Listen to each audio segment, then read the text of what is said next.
So let's talk a bit about virtualization. It's a big topic, very popular in the industry, has been for the last couple of years. So in looking at virtualization and the gigabit speed home, is virtualization going to be more, how does it involve the gateway and the cloud? How do you strike that balance? How does that balance eventually evolve? Interestingly, paradoxically, virtualization, in my mind, makes the gateway more sophisticated. You know, you can virtualize many of the functions in the gateway, in the cloud, but realistically, you still got to render those services in some format in the home, and also provide the security around that service in the home, and also perhaps the sensors and the wireless and the power line networks within the home to deliver those services and bring the data back. So I think you see a trade-off that I think, yes, you get tremendous scale with cloud and virtualization, but you also get the reliability and speed of response within the home by having a sophisticated gateway. That all said, expectations and requirements are moving up in the gateway. And that doesn't mean price points can. We've got to deliver those gateways at similar price points today for the business models to work. So. Yep. I fully agree with that. That at one side we have to look at the cost price of these gateways because we have to put them in millions of houses. So these things have to be cheap to have the business case running. At the other side, when you go to smart home, you need more features, you need more functionality.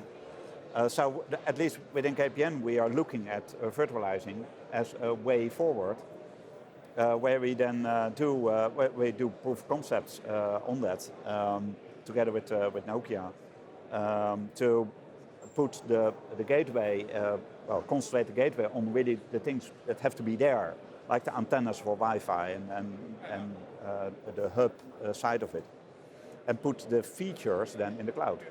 So the extra features you need to run things in the home.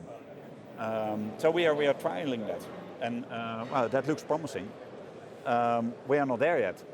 Of course, it will take time because you have scaling issues, you have security issues. So we really have to look at those. But I think that's really the way forward, because otherwise, if you put all the features into the box, that box will be too expensive to put in all these houses. Mm-hmm. Yves, what about virtualization and the gateway? How are you approaching it? Just to agree, one addition. So we have trialed virtualized CPE, so virtualization, and what we try to develop is new services, new capabilities for the customers. So for example, being capable of sharing content files between customers that are in different houses. So that is something that a virtualized solution can bring.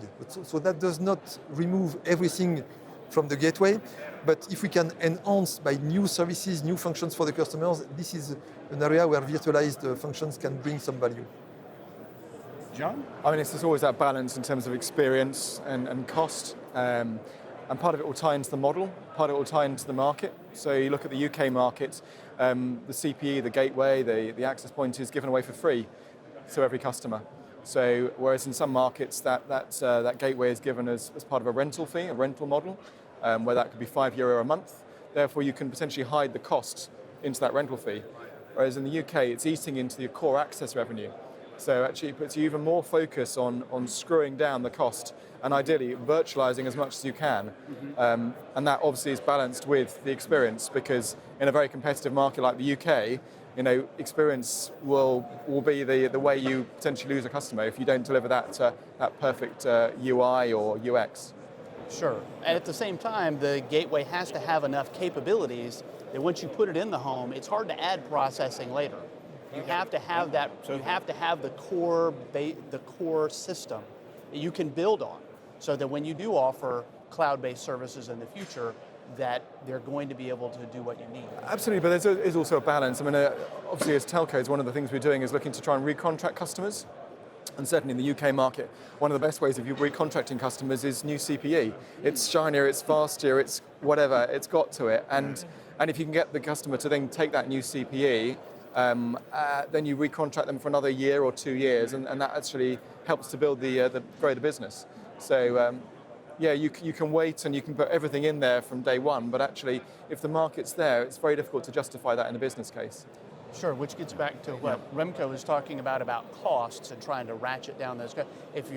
And every operator is totally interested in cost, they're obviously interested in retention as well. So that's a difficult balance, but one everyone's having to figure out how to address.